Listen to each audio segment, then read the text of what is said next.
Глава 2001. Битва за город глубокого неба. Часть 5. С помощью трупных марионеток полудемонам-культиваторам удалось заманить в ловушку в общей сложности 7 дьявольских лордов. В то же время внутри города глубокого неба вспыхнул духовный свет, и более сотни каменных пагод высотой в десятки тысяч футов поднялись из-под земли, прежде чем устремиться прямо к дьявольской армии. Гигантские боевые ковчеги и дьявольская пирамида внутри дьявольской армии немедленно выпустили бесчисленные черные столбы света в ответ, но пятицветный свет завихрился вокруг поверхности массивных пагод, удерживая все столбы света в страхе. Как только пагоды приблизились к дьявольской армии, все их двери распахнулись сразу, и бесчисленные марионетки и духовные звери вырвались наружу, как рой саранчи. Гигантские ковчеги и дьявольская пирамида также содержали большое количество дьявольских существ, и они также появились, чтобы противостоять приближающимся врагам. В этот момент Хань Ли уже забрал свое духовное чувство, поэтому он, естественно, совершенно не обращал внимания на то, что происходило снаружи. Он знал, что вскоре он и культиваторы в лазурных одеждах будут призваны на битву. И действительно, примерно через час из гигантской формации под ним внезапно раздался громкий жужжащий звук, и вспышка белого света залила всех культиваторов в лазурных одеждах. Поначалу культиваторы в лазурных одеждах были весьма поражены этим и поспешно достали каждый по треугольному нефритовому значку. Духовный свет разных цветов исходил от этих нефритовых значков, образуя пурпурную руну, которая вращалась вокруг их тел. Сердце Хань Ли дрогнуло, увидев это, но прежде чем он успел что-либо сделать, белый свет, исходящий от формации, резко увеличился, мгновенно телепортировав его вместе с 36 мужчинами-культиваторами. Через несколько мгновений белый свет в формации исчез, и Хань Ли и другие исчезли. В то же время из воздуха появилось гигантское световое образование, и Хань Ли и 36 мужчин-культиваторов снова появились среди вспышки духовного света. Позиции, в которых появились мужчины-культиваторы, казалось, были тщательно спланированы заранее, образуя чрезвычайно глубокую формацию вокруг Хань Ли и 4 других культиваторов. В тот момент, когда появился Хань Ли, черная ци закружилась по всему его телу, и он мгновенно надел черный доспех. В то же время вокруг него вспыхнули пятнышки лазурного света, а из его тела вылетело 72 маленьких лазурных меча. Только тогда он бросил взгляд на 4 человек перед ним, среди которых были седовласый пожилой мужчина и буддийский монах Цзинь Юэ. У обоих вокруг их тел было несколько сокровищ, но один был очень бледным, а у другого вся одежда была в пятнах крови, и было совершенно ясно, что они сильно пострадали в битве. В частности, грудь пожилого мужчины в белом была полностью разорвана, и теперь у него не было руки. Перед ними стояли молодой человек в малиновой мантии и дородный мужчина с бронзовой кожей в одежде из звериной шкуры. Дородный мужчина держал булаву, мерцающую зеленым пламенем, в другой руке он держал окровавленную руку. Эта рука, казалось, принадлежала никому иному, как пожилому человеку в белом. Выражения лиц пожилого мужчины в белом и буддийского монаха Цзинь Юэ немного смягчились при виде Хань Ли и 36 мужчин-культиваторов, и молодой человек в малиновых одеждах и крупный мужчина также повернулись к ним в унисон. Увидев Хань Ли, глаза молодого человека сразу же наполнились негодованием, а в глазах крупного мужчины промелькнул опасный взгляд. «Друг Дао Сюэ Гуан — это тот человек, о котором вы говорили. Его уровень совершенствования, кажется, выше, чем вы заявили», — сказал дородный мужчина, повернувшись к молодому человеку с мрачным выражением лица. Сюэ Гуан сначала был ошеломлен улучшенной базой совершенствования Хань Ли, но затем на его лице появилось просветленное выражение. Это действительно тот сопляк Хань. Но он должен быть только на средней стадии интеграции тела. А теперь я понимаю, он, должно быть, был тем, кто сделал этот прорыв некоторое время назад. Будь уверен, брат Сюн, он только-только перешел на позднюю стадию интеграции тела, поэтому у него даже не было достаточно времени, чтобы укрепить свою базу совершенствования. Вам будет просто позаботиться о нем. Вы уверены, что это он сделал тот прорыв? Если появится еще один культиватор с поздней стадией интеграции тела, у нас будут большие проблемы, сказал здоровенный мужчина, повернувшись к Хань Ли со зловещей улыбкой. Даже если есть еще один культиватор с поздней стадией интеграции тела, я позабочусь о нем. Ты просто займись тем, чтобы убить это ханьское отродье для меня, холодно ответил Сюэ Гуан. Хе-хе, в таком случае мне больше нечего сказать. Просто оставьте это человеческое отродье мне. Похоже, у вас будет много дел с этим формированием, сказал здоровенный мужчина с небрежным выражением лица. Формация, о которой он говорил, была ничем иным, как формацией, созданной 36 культиваторами-мужчинами. Формирование состояло из слоев лазурных световых барьеров с бесчисленными серебряными рунами на их поверхности и охватывало всю окружающую территорию в радиусе нескольких километров. Временная формация, созданная группой культиваторов преобразования божества, не сможет меня побеспокоить, пренебрежительно сказал Сюэ Гуан. Эта формация и это человеческое отродье, скорее всего, козыри, подготовленные против вас людьми. Тут все не так просто, как кажется, сказал здоровяк, качая головой. А, я забыл, что вы также неплохо разбираетесь в искусстве формаций. В этой формации есть что-то особенное. Удивленно спросил Сюэ Гуан. Я мало что могу увидеть за такое короткое время. Все, что я смог установить, это то, что это образование, скорее всего, является пространственным ограничением, ответил дородный мужчина. Пространственное ограничение. Это действительно немного хлопотно. Спасибо за слова предостережения, брат Сюн, сказал Сюэ Гуан, выражение его лица слегка помрачнело. Когда два дьявольских существа общались друг с другом, Хань Ли повернулся к пожилому человеку в белом, нахмурив брови, и спросил. «Что здесь происходит, брат Гэу? Почему вы двое здесь и в таком плохом состоянии? И кто этот дьявольский лорд на поздней стадии интеграции тела?» Выражение лица Хань Ли не изменилось, но по его спине пробежал холодок в тот момент, когда он увидел дородного дьявольского лорда. На лице пожилого человека в белой мантии появилась кривая улыбка, и он ответил с оттенком затянувшегося страха в глазах. «Кажется, дела обстоят более хлопотно, чем ожидалось, брат Хань. Мы понятия не имеем, откуда взялся этот дьявольский лорд, и у нас нет никакой информации о нем. Уважаемый Даос Цзинь и я пытались разделить их двоих, прежде чем вызвать вас сюда, но этот дьявольский лорд гораздо сильнее, чем мы ожидали. Уважаемый Даос Цзинь был тяжело ранен после того, как мы смогли провести только одну атаку. Одна из моих рук тоже была оторвана. Я никогда не думал, что на нас будет нападать такое чудовищное существо на стадии интеграции тела. Буддийский мастер Цзинь Юэ продолжил дело с того места, где остановился пожилой мужчина в белом. Похоже на то, что он находится в полушаге от стадии Великого Вознесения. Ты должен быть осторожен, брат Хань, с этим дьявольским лордом. С ним, скорее всего, будет гораздо сложнее иметь дело, чем с этим клоном священного предка. Все остальные наши культиваторы стадии интеграции тела заняты, в том числе даже старейшины стадии интеграции тела, которые были в уединении в городе в течение бесчисленных лет, и посланники, посланные сюда Святым островом. Поэтому мы единственные, кто может справиться с этими двумя дьявольскими существами. Если мы проиграем, эта битва тоже будет проиграна.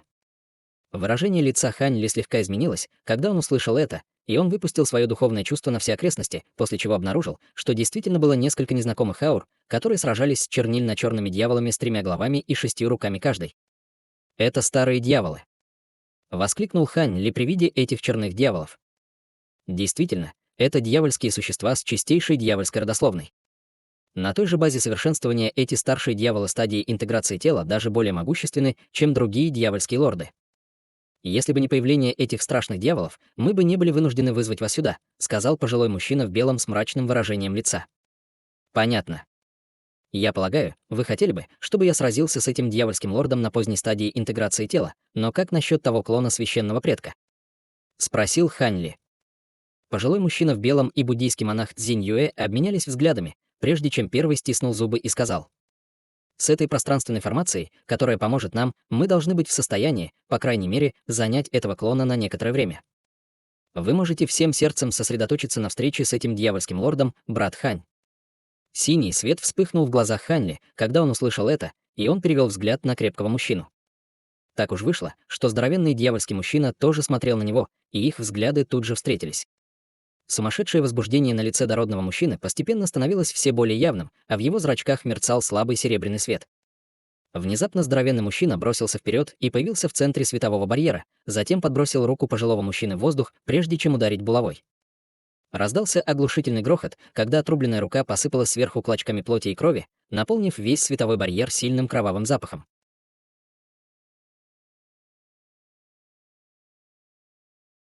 Глава 2002. Семипламенный веер и неразорванные кольца. Как только кровь пролилась дождем на здоровенного мужчину, она превратилась в яркие красные узоры, которые расплылись по всей его коже.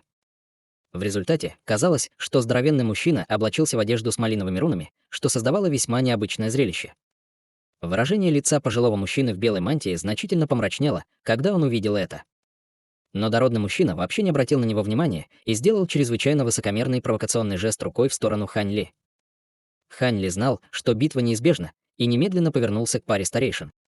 «Как мы только что обсуждали, оставьте этого дьявольского лорда мне, но убедитесь, что вы убрали этого клона Сюэ Гуана подальше отсюда. Я не хочу, чтобы какие-либо другие непредвиденные факторы повлияли на мою битву». Как только его голос стих, он растворился в воздухе, не дождавшись ответа от 2 старейшин, а затем вновь появился во вспышке лазурного света в нескольких сотнях футов от здоровенного мужчины. Свирепый свет вспыхнул в глазах крупного мужчины, и он без колебаний направил свою булаву на Хань Ли. Зеленое дьявольское пламя на булаве вырвалось вперед в виде стены огня высотой более 100 футов, с разрушительной силой, мчавшейся прямо на Хань Ли. В то же время дородный мужчина сжал другую руку в кулак и также метнул ее в сторону Хань Ли издалека, что казалось совершенно безобидным и небрежным образом. Выражение лица Хань Ли помрачнело, когда он увидел это, и лазурные летающие мечи вокруг него создали слои множества световых барьеров, которые летели прямо к стене пламени, и в то же время он медленно сжал кулак. Кулак мерцал золотым светом и выглядел так, как будто был выкован из золота, и по всему нему струились слабые золотые руны. Это было явным признаком того, что он был близок к достижению полного мастерства в истинном дьявольском искусстве происхождения. В тот момент, когда барьеры лазурного света соприкоснулись со стеной пламени, раздалась череда беспорядочных тресков и хлопков, а лазурный свет и зеленое пламя мгновенно взорвались, словно буйный фейерверк. Внезапно рядом со стеной огня и барьерами лазурного света раздался сокрушительный грохот, а рядом с проекцией золотого кулака без всякого предупреждения появился порыв яростного зеленого ветра.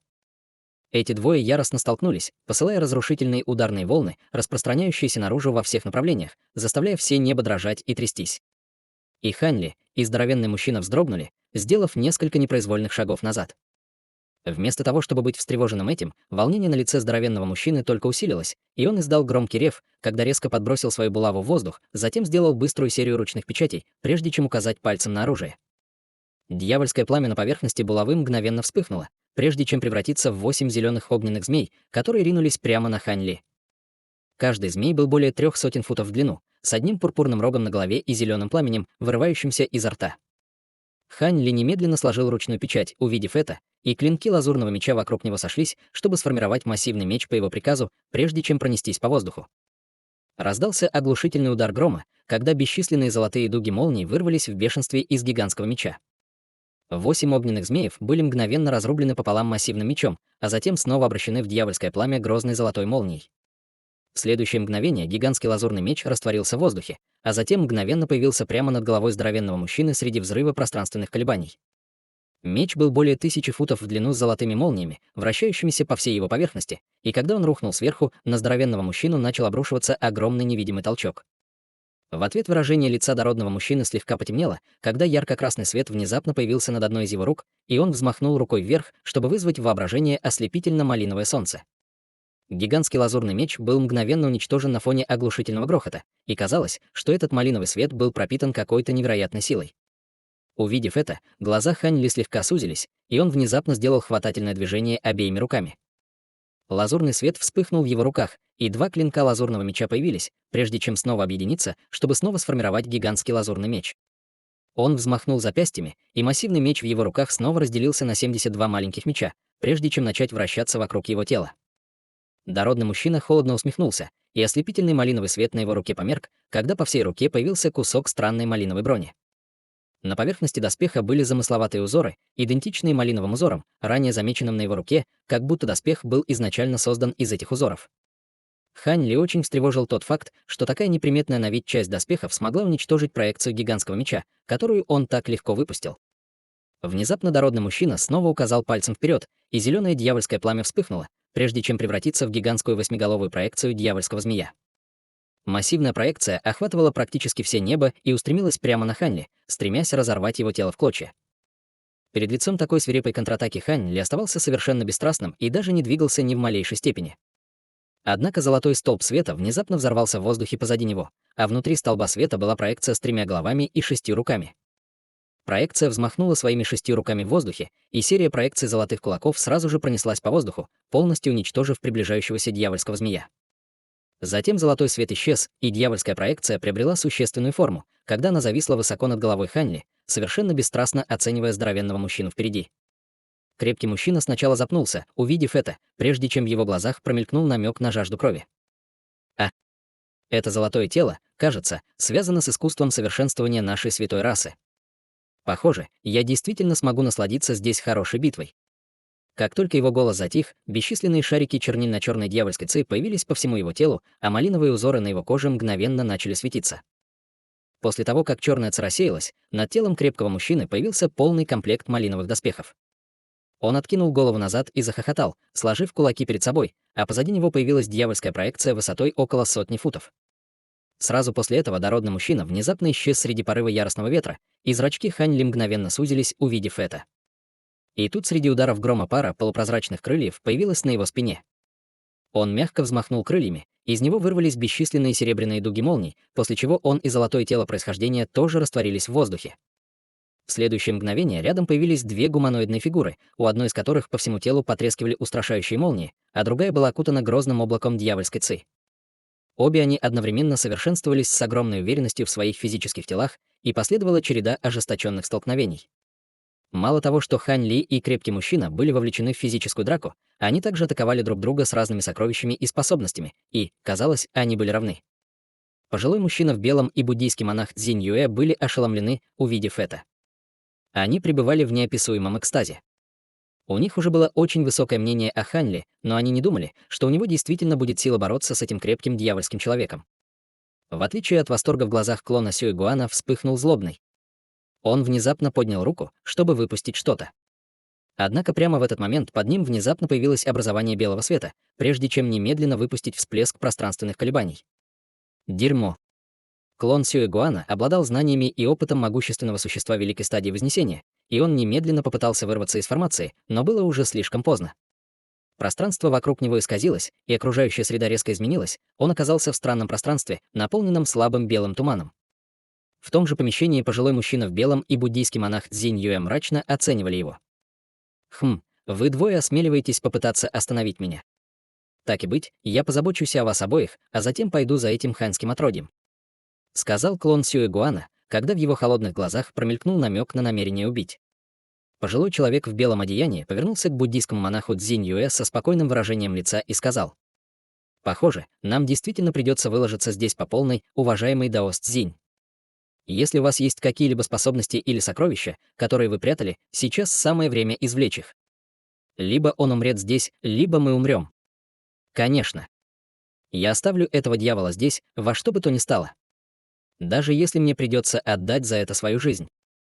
С решительным выражением в глазах сказал буддийский монах Цзинь Юэ. «Ха-ха, это все, что мне нужно было услышать», — весело сказал пожилой мужчина в белом, внезапно перевернув руки, чтобы показать пару сокровищ. Одно из них представляло собой веер из семицветных перьев, светившихся красным светом, а другое представляло собой цепочку из 5 мерцающих серебряных колец, соединенных между собой. Семипламенный веер и несломанные кольца. Ты действительно прячешь могущественные духовные сокровища, брат Гау. Глаза буддийского монаха Цзинь Юэ сразу же загорелись восторгом при виде этих двух сокровищ. Сразу же после этого он взмахнул своей рясой по воздуху, чтобы выпустить поток бесчисленных буддийских рун, которые затем превратились в 18 золотых проекций Будды.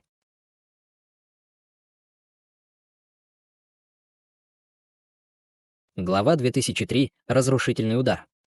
Первоначально эти проекции Будды были едва видны, но через несколько мгновений все они обрели субстанциальные формы во вспышке золотого света. Золотые тела. Нет, это всего лишь грубые копии. Клон Сюэ Гуана сначала был очень встревожен, увидев эти проекции Будды, но затем на его лице быстро появилась насмешливая улыбка. Даже если это всего лишь копии золотых тел, 18 из них более чем достаточно, чтобы победить такого дьявола, как ты, сказал буддийский монах Цзинь Юэ, резко сложив ручную печать, и над его головой появился семицветный ореол размером в несколько десятков футов. Семицветный ореол окутал 18 золотых проекций Будды, и все они открыли глаза, словно ожили. Выражение лица Сюэ Гуана помрачнело, когда он увидел это, и он без колебаний положил руку на затылок, на котором среди резкого звенящего звука появился гигантский багровый череп. Череп был размером от 50 до 60 футов, и вокруг него вращалось бесчисленное количество серой ци. Как только он появился, он издал свирепый рев и испустил удивительную пагубную ауру. Пожилой мужчина в белой мантии тут же взмахнул семипламенным веером вдаль и одновременно метнул вперед 5 мерцающих несломанных колец. Семипламенный веер был духовным сокровищем, которое вдохновило на создание копии трехпламенного веера, который Хань Ли использовал еще в человеческом мире. Эта копия духовного сокровища помогла ему победить бесчисленных могущественных врагов в прошлом, и само духовное сокровище, естественно, было еще более грозным. Раздался грохот, когда с поверхности веера вырвались бесчисленные алые руны, а затем превратились в алую огненную птицу размером около 100 футов. Огненная птица взмахнула крыльями, и семицветное пламя вырвалось из ее тела, наполняя все небеса палящей аурой, когда пламя устремилось к клону Сюэ Гуана. Что касается 5 серебряных колец, то в тот момент, когда они были брошены вперед, они превратились в 5 гигантских колец, которые были выстроены в линию рядом друг с другом. Как будто в небе появились 5 серебряных полных лун, и они одновременно опустились. Между тем буддийский монах Цзинь Юэ также начал действовать, повторяя глубокое заклинание, которое заставило 18 золотых проекций Будды исчезнуть в одно мгновение. В следующее мгновение золотой свет вспыхнул вокруг клона Сюэгуана, и проекции Будды вновь появились совершенно бесшумно. Несмотря на то, что они ничего не делали, со всех сторон к клону Сюэгуана приближались взрывы огромной невидимой силы. Клон Сюэгуана холодно хмыкнул, когда из его тела вырвалось малиновое дьявольское облако, и он взмахнул рукавами, посылая во все стороны бесчисленные шары малинового света. В то же время багровый череп позади него расплылся, прежде чем метнуться прямо к огненной птице в виде проекции. Таким образом, завязалась ожесточенная битва между клоном Сюэгуана и парой старейшин стадии интеграции тела. Раздался грохот, похожий на взрывной удар грома, и горы Ханьли вырвались из его рук, а его тело было отброшено назад более чем на 100 футов, прежде чем ему удалось едва удержаться. На его лице появился слегка ненормальный румянец, затем он мгновенно исчез, и в то же время здоровенный дьявольский мужчина был отброшен назад более чем на 100 футов. Тем временем золотое тело Ханьли было вовлечено в жестокую битву с гористым чернильно-черным монстром. Золотой свет переплелся с черной ци среди череды грохочущих взрывов, но и золотое тело происхождения, и гористое черное чудовище смогли с легкостью отразить атаки друг друга. В лучшем случае их отбрасывали назад на короткое расстояние, прежде чем немедленно снова броситься на своего противника, и казалось, что они оба обладали неразрушимыми телами. Неплохо. Я впервые встречаю кого-то, кто может сравниться по силе с моим физическим телом. Однако, если это предел твоей силы, то нет смысла продолжать это, сказал здоровяк. Он согнул слабо пульсирующие запястья. Безумие на его лице уже исчезло и сменилось ледяным выражением. Тебе не кажется, что ты выбрасываешь слишком много навоза из своего большого рта? Ханьли бесстрастно возразил, распространяя свою огромную духовную силу, и легкий дискомфорт, который он испытывал, мгновенно исчез. Я пытался дать тебе пожить еще немного. Но раз уж ты заинтересован в том, чтобы принять мою щедрость, я отправлю тебя в ад. Крепкий мужчина захохотал, когда дьявольская проекция позади него мгновенно приняла существенную форму, оказавшись массивным трехголовым дьявольским львом. Как только проекция достигла материального тела, ее аура значительно усилилась, и на поверхности доспехов здоровенного мужчины мгновенно появился слой малинового пламени. Затем дородный мужчина холодно усмехнулся, медленно поднимая руки, прежде чем указать пальцами на Ханьли и медленно закрыть глаза. Тем временем 3 головы дьявольского льва медленно открыли глаза, совершенно бесстрастно взглянув на Ханьли. Увидев это, Ханьли сразу же почувствовал леденящее кровь ощущение, и он поспешно сделал ручную печать, на которой золотое тело происхождения, что было заперто в бою с черным монстром вдалеке, внезапно исчезло. В то же время его тело резко увеличилось в размерах, и он мгновенно превратился в гигантскую золотую обезьяну ростом более 100 футов. Золотой свет вспыхнул позади гигантской обезьяны, и появилось золотое тело, прежде чем соединиться с золотой обезьяной. В результате аура золотой обезьяны была значительно усилена, а рядом с ней также появились 2 горы, одна черная, а другая лазурная. В этот момент из рук здоровенного мужчины вырвался малиновый свет, и оттуда вырвались 2 чрезвычайно плотных столба малинового света. Дьявольский лев позади него также открыл свои 3 пасти, чтобы извергнуть 3 столба света, которые были лазурного, черного и белого цвета. Всего после одной вспышки 5 столбов света объединились в один во время полета, чтобы сформировать еще более толстый столб четырехцветного света. Столб света вообще не издавал ни звука, но ужасающая сила, заключенная в нем, заставила даже Ханьли содрогнуться от опасения. Он сразу же положил руки на 2 горы рядом с ним, а затем в безумии впрыснул в них свою магическую силу. Пара гор качнулась, прежде чем увеличиться до нескольких тысяч футов, образовав массивную баррикаду перед Ханьли. В следующее мгновение четырехцветный столб света ударил по паре гор с огромной силой, и раздался оглушительный грохот, когда вспышка четырехцветного света поднялась на высоту более 10 тысяч футов, а затем полностью затопила обе горы, а также гигантскую обезьяну, что была за этими горами. В четырехцветном свете 2 горы быстро уменьшились, их поверхности начали резко искривляться, и обе они исчезли всего за несколько вдохов. Без защиты, образованной 2 горами, устрашающий четырехцветный свет мог свободно хлынуть прямо на Ханьли. Гигантская золотая обезьяна немедленно издала громоподобный рев, когда над ее телом появился комплект черных дьявольских доспехов, и этот доспех выпустил бесчисленные черные руны, которые сформировали гигантский черный световой барьер, сдерживающий поток четырехцветного света. Раздалась череда оглушительных хлопков, когда черный световой барьер напрягся и застонал, выглядя так, будто мог рухнуть в любой момент. Золотая обезьяна издала еще один свирепый рев, когда золотой свет завихрился над ее телом, и она увеличилась более чем в 10 раз по сравнению с первоначальным размером.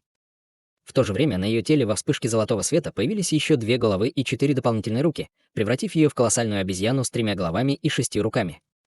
Как только трансформация была завершена, Ханьли сделал хватательное движение вверх всеми 6 руками, и 6 шаров пронзительного золотого света появились в унисон, прежде чем объединиться в один, чтобы сформировать золотой вихрь размером около акра.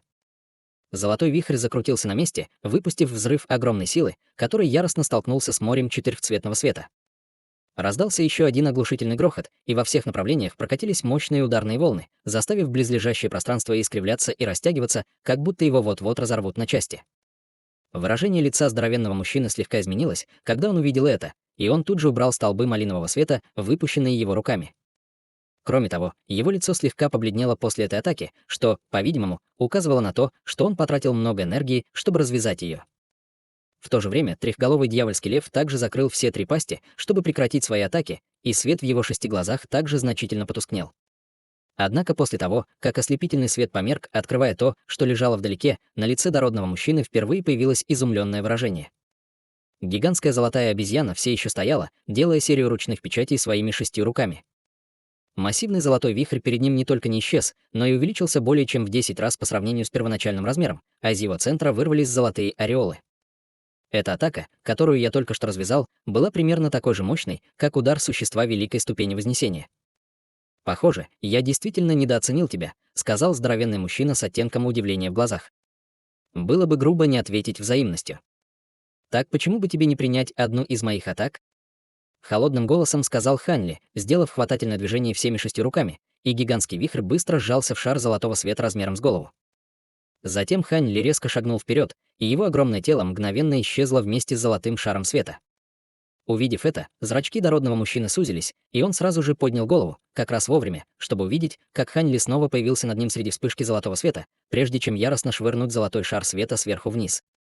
Золотой шар света был не очень большим, но как только он был брошен по воздуху, он тут же снова превратился в гигантский вихрь, который с грохотом обрушился на здоровенного мужчину. Взрыв огромной невидимой силы вырвался из вихря, заставив дюжего мужчину сгорбиться. В то же время близлежащее пространство продолжало трещать, тянуться и искривляться. Оно выглядело именно так, как будто оно готово в любой момент лопнуть. На лице дородного мужчины появился нездоровый румянец, и его тело тоже слегка дрожало под страшным напором, оказываемым на него вихрем, но он не поддавался раздавливанию. Злобный свет засиял в его глазах, когда он издал громкий рев. В этот момент взрыв пронзительного багрового пламени вспыхнул над его боевым доспехом, в то время как чрезвычайно грозная аура вырвалась из его тела.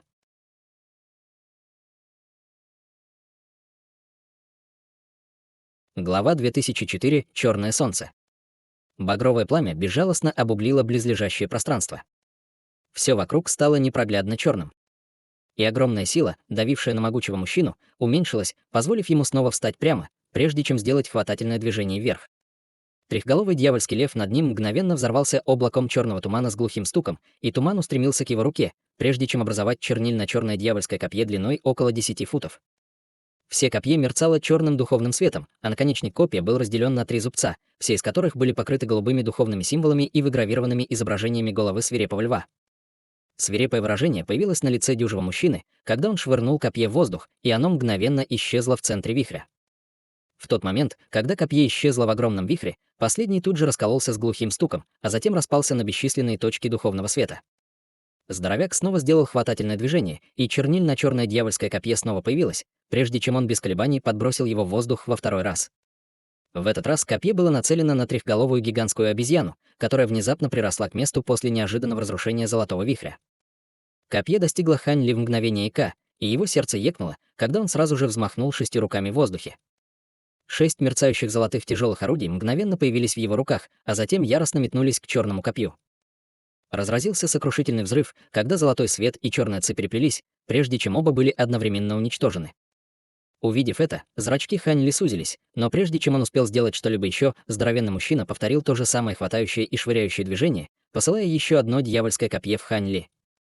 Ханли холодно хмыкнул, снова вызывая в своих руках 6 золотых орудий.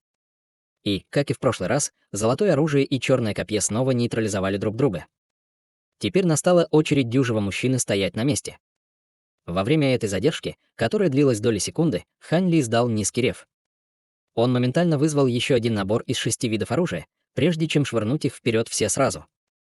3 его головы начали петь в унисон, и яркий золотой свет исходил от 6 орудий, когда они быстро выпускали одну проекцию за другой. В мгновение эка появилось несколько тысяч золотых выступов, и все они сыпались сверху, создавая великолепное зрелище.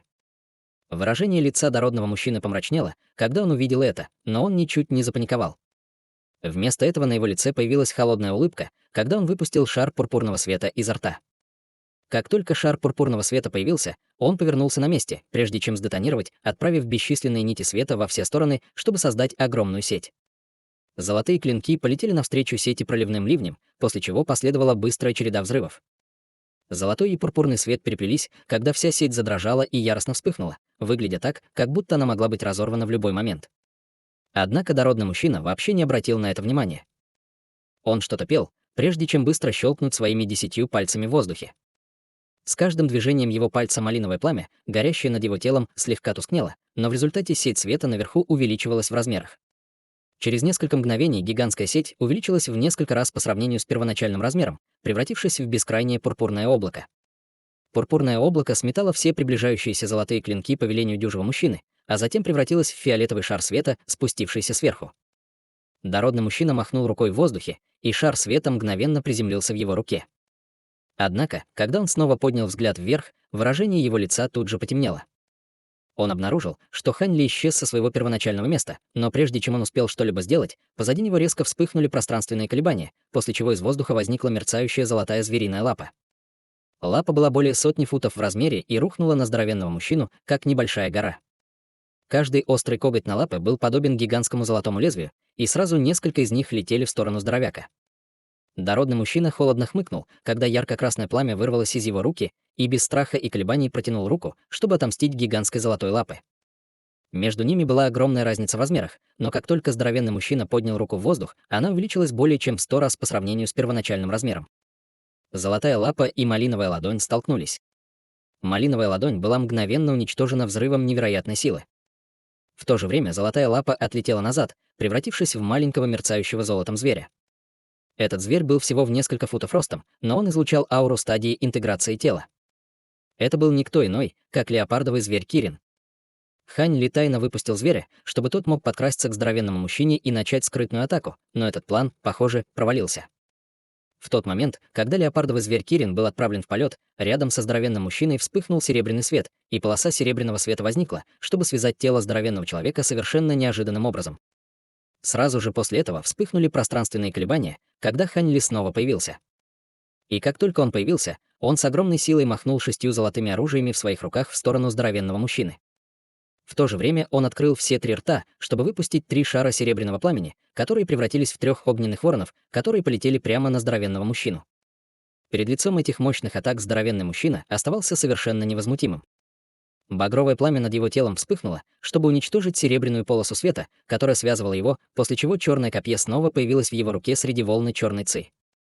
Затем копье было немедленно брошено в Хань Ли, и в полете оно разделилось на 9 одинаковых дьявольских копий. 6 из них устремились прямо к 6 золотым орудиям, а остальные 3 были нацелены на 3 серебряных огненных воронов.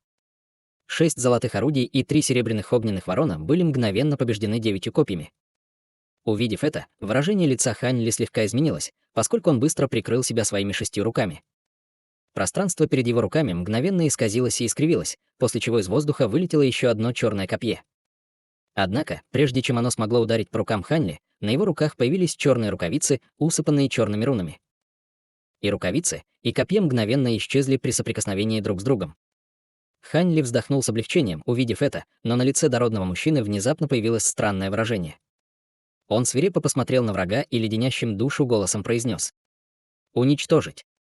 Черный свет вспыхнул там, где только что исчезло черное копье, и совершенно бесшумно выскочило миниатюрное копье длиной всего около полуфута. Под прикрытием большого копья даже огромное духовное чутье Хань Ли совершенно не смогло обнаружить это миниатюрное копье, и у него не было возможности что-либо сделать, прежде чем копье ударило его голые руки и яростно взорвалось.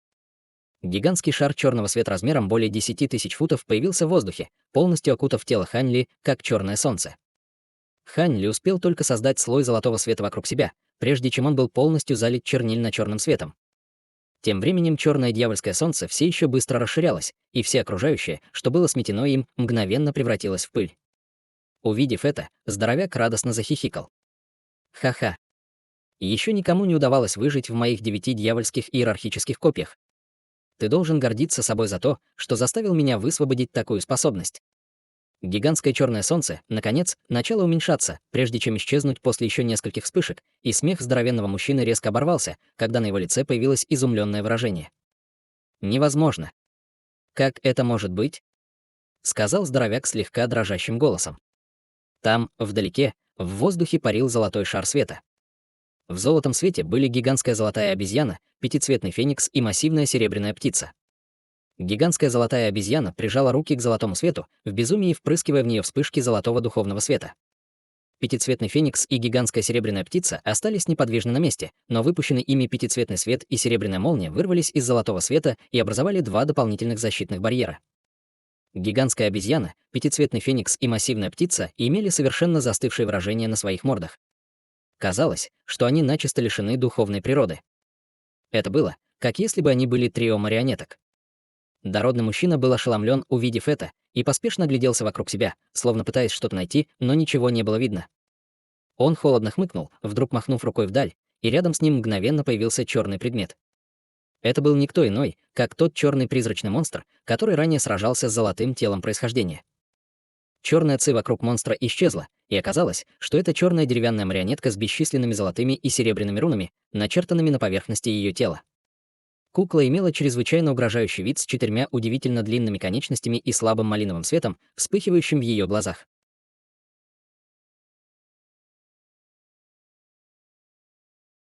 Глава 2005. Телосложение святой Нирваны. Что было самым отталкивающим, так это бледно-фиолетовое человеческое лицо на затылке марионетки. Лицо казалось совершенно обычным, но его глаза были плотно закрыты, и один только его вид поражал смотрящего пробирающим до костей ощущением.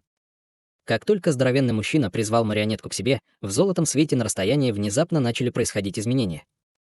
В области между гигантской обезьяной, красочным фениксом и серебряной птицей вспыхнули точки золотого света, прежде чем образовался бледный золотой младенец с полностью идентичным набором черт лица, как у Хань Ли. Его тело было заключено в сине-черные дьявольские доспехи, вокруг него вращалось несколько десятков миниатюрных лазурных мечей. Это была не что иное, как зарождающаяся душа Хань Ли. Как только зародилась душа, 3 существа вокруг нее немедленно устремились к ней в унисон. Вспыхнул пронизывающий золотой свет, и появилась огромная гуманоидная фигура с 3 головами и 6 руками. Все тело гуманоидной фигуры было мерцающего золотого цвета, а вся его кожа была покрыта слоем золотой чешуи. На его голове был единственный лазурный рог, а на переносице чернильно-черный демонический глаз. Гуманоидная фигура была никем иным, как Хань Ли, но в этой нынешней форме он излучал очень опасную и тревожную ауру. Его глаза были совершенно бесчувственными, и в них вспыхивал отблеск голубого света. Дородный мужчина посмотрел в глаза Хань Ли, и его собственные глаза тут же пронзила острая боль, как будто в них вонзались иглы, и его сердце екнуло от потрясения, когда он инстинктивно закрыл глаза. Прямо в этот момент Хань Ли внезапно поднял руку, прежде чем осторожно подтолкнуть ее к воздуху впереди. Глухой удар раздался перед дородным мужчиной без всякого предупреждения, и взрыв огромной силы обрушился на него, как извержение вулкана. Дородный мужчина еще не открыл глаза, но через свое духовное чутье он все еще чувствовал, насколько страшным был этот взрыв силы. Выражение его лица резко изменилось, когда багровое пламя вырвалось из его тела. В то же время в его руке внезапно появился чернильно-черный значок, который быстро увеличился до нескольких десятков футов в размере, прежде чем встать перед ним, как огромный щит. В следующее мгновение и барьер, образованный малиновым пламенем, и увеличенный черный значок были с легкостью уничтожены этим взрывом силы, и он без каких-либо дальнейших препятствий рухнул на здоровенного мужчину. Дородный мужчина открыл глаза с недоверчивым выражением лица, но оно тут же сменилось свирепым выражением, когда он топнул ногами, прежде чем яростно выставил руки вперед. 2 черных кулака вырвались вперед во вспышке золотого света, затем резко раздулись, как пара воздушных шаров, прежде чем силой врезаться в приближающийся взрыв. Раздался глухой удар, и 2 кулака также были мгновенно уничтожены, после чего здоровяк отлетел назад, как брошенная тряпка, и только после отлета более сотни футов ему едва удалось удержаться на ногах. В этот момент лицо дородного мужчины было полностью красным, как будто он был сильно пьян, и он не мог низвергнуть глотку чернильно-черной крови. Атака, которую только что развязал Хань Ли, казалась довольно беспечной, но на самом деле она была наполнена невероятной силой и мгновенно смогла ранить этого дьявольского лорда номер 1. Ты используешь силу мириад истоков святого телосложения Нирваны. Это невозможно. Как простой человек может овладеть несравненной способностью нашего святого царства? Крепкий мужчина был слишком ошеломлен, чтобы даже вытереть кровь с уголков губ, и он пристально смотрел на Хань Ли, как будто смотрел на призрака. В то же время Хань Ли слегка покачнулся. Он также выплюнул полный рот крови, но эта кровь была золотого цвета и мгновенно исчезла в небытие, как только вышла из его рта. Сила мириадов истоков. Я думал, что поймешь, что это такое. Видя, как ты заставил меня высвободить эту способность, я теперь никак не могу позволить тебе остаться в живых. Золотая чешуя на лице Хань Ли отступила, обнажив ряд бледных черт лица. Ты сейчас получишь ответную реакцию. Ты не овладел способностью, ты только насильно ее используешь. Похоже, ты не сможешь проводить много атак такого калибра, сказал здоровяк, выражение его лица существенно смягчилось. Это действительно так, но мне понадобится еще одна атака, чтобы убить тебя. Только одна атака. Холодно сказал Хань Ли. Как только его голос умолк, из его тела вырвались бесчисленные золотые руны. В то же время он положил руку себе на затылок, и 5 шаров золотого света вылетели вперед, прежде чем превратиться в 5 разных проекций, состоящих из гигантской обезьяны, красочного феникса, серебряной птицы, яркого павлина и золотого дракона. Как только эти проекции появились, все они издали долгие крики, прежде чем мгновенно исчезнуть в теле Хань Ли. В следующее мгновение слой золотого света вспыхнул на лице Хань Ли, и он издал рев агонии, когда он сделал ручную печать, после чего его тело увеличилось до более чем до 100 футов в размере. В то же время на его теле появилась золотая голова и 2 доспеха из золотой чешуи, что дало ему 2 головы и 4 руки. У второй головы также был лазурный рог и 3-й демонический глаз, а золотая чешуя на его массивном теле слилась во вспышке, образуя замысловатые золотые доспехи. В доспехах вообще не было щелей, а на их поверхности было бесчисленное множество серебряных руин. Кроме того, доспех излучал сильную изначальную ауру, как будто был создан вместе с небом и землей. Вторая трансформация нирваны. Ты сошел с ума. Ты даже не можешь контролировать первую силу нирваны, но ты насильно используешь вторую силу нирваны. Ты собираешься взорвать себя, прежде чем сможешь убить меня. Воскликнул дородный мужчина, когда на его лице впервые появилось выражение ужаса. Даже если я взорвусь, это произойдет после того, как ты умрешь. Голубовато-золотистый свет вспыхнул в глазах Хань Ли, когда его аура резко увеличилась, и он медленно поднял свои 4 руки, прежде чем толкнуть их к дородному мужчине. Небо и земля померкли, когда вспыхнул слабый золотой свет, и 4 гигантские золотые ладони одновременно появились над головой здоровенного мужчины. Каждая ладонь была наполнена силой, которая была не менее мощной, чем у предыдущей атаки, и они объединились воедино во вспышке, чтобы сформировать гористую ладонь размером в несколько тысяч футов, прежде чем рухнуть сверху. Гористая золотая ладонь падала совершенно бесшумно, но она моментально замкнулась на дьявольской душе здоровяка, лишив его возможности уклониться и заставив принять атаку в лоб. «Я не могу умереть здесь», — взревел дородный мужчина, когда на его лице появилось невменяемое выражение. Он поднял обе руки в воздух, чтобы выпустить около дюжины шаров света разных цветов, все из которых были высшими сокровищами, которые летели прямо к гигантской золотой ладони. В то же время над его телом вспыхнуло пронзительное багровое пламя, а в его руках появился гигантский клинок, переливающийся золотым и серебряным светом. Он взмахнул лезвием вверх изо всех сил. Золотые и серебряные лезвия метнулись вперед, прежде чем ударить золотую ладонь всеми сокровищами высшего уровня. Раздался сокрушительный грохот, и проекция лезвия мгновенно взорвалась, посылая полосы золотого и серебряного света в окружающий воздух и прорезая трещины в ближайшем пространстве. Однако все это не смогло оставить ни малейшего следа на золотой ладони. Прямо в этот момент дюжина или около того первоклассных сокровищ также ударились о золотую ладонь, и здоровенный мужчина издал отчаянный рев, когда все сокровища взорвались в быстрой последовательности. Огромная сила, порожденная взрывом сокровищ высшего сорта, мгновенно затопила всю золотую ладонь, а возникающие колебания энергии послали порывы яростных ветров во всех направлениях. Тем не менее, крепкий мужчина все еще был в паническом безумии, когда он раз за разом дико взмахивал золотым и серебряным лезвием в руках. Один клинок за другим вонзались в гигантскую золотую ладонь, и безжалостная череда оглушительных ударов раздавалась, сотрясая все небо.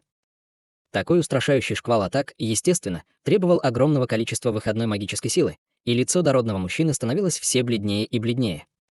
Однако золотая ладонь лишь слегка дрожала перед его атаками, но продолжала опускаться в ровном темпе. Ужас здоровяка еще больше усилился при виде приближающейся золотой ладони, и он тут же решил сделать последний бросок. Черная дьявольская ци вырвалась из-за его спины, когда снова появилась трехголовая проекция черного дьявольского льва, а затем погрузилась в черную деревянную марионетку рядом с ним.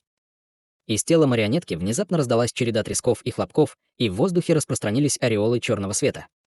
Слой черного света закрутился на поверхности марионетки, и она превратилась в настоящего трехголового дьявольского льва с материальной формой. Лев поднял все 3 головы одновременно, чтобы послать в воздух 3 столба света разных цветов, а затем скрылся с места происшествия, превратившись в шар черного света. Гигантская золотая ладонь продолжала падать вниз, с легкостью уничтожая столбы света и клинки мечей, а затем мгновенно раздавила тело массивного человека, превращая его в ничто. Почти в тот же момент, когда тело здоровенного мужчины было уничтожено, Хань Ли также издал приглушенный стон, и дополнительная голова и пара рук, которые он получил, мгновенно распались на точки золотого света. Золотые доспехи, которые он носил, также быстро исчезли вместе с лазурным рогом на его голове.